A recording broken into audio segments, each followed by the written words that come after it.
Welcome to another Magalogo video, and I'm out here in the cold, really freezing.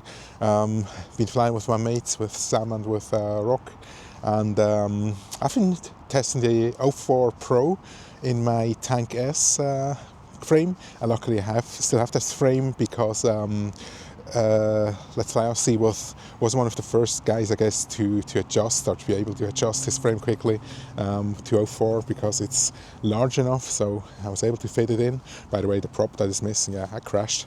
Also, some testing of durability. No, it's all good. To be honest, I'm really a little bit blown away by the image quality in the goggles. I've not yet looked at the footage, just recorded 4K 60.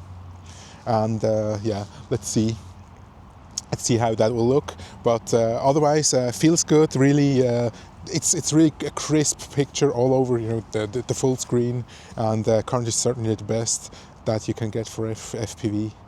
But it sure is amazing. And yeah, now I won't babble more. Just check out the video and have fun. Have a great Sunday. Take care. Bye bye.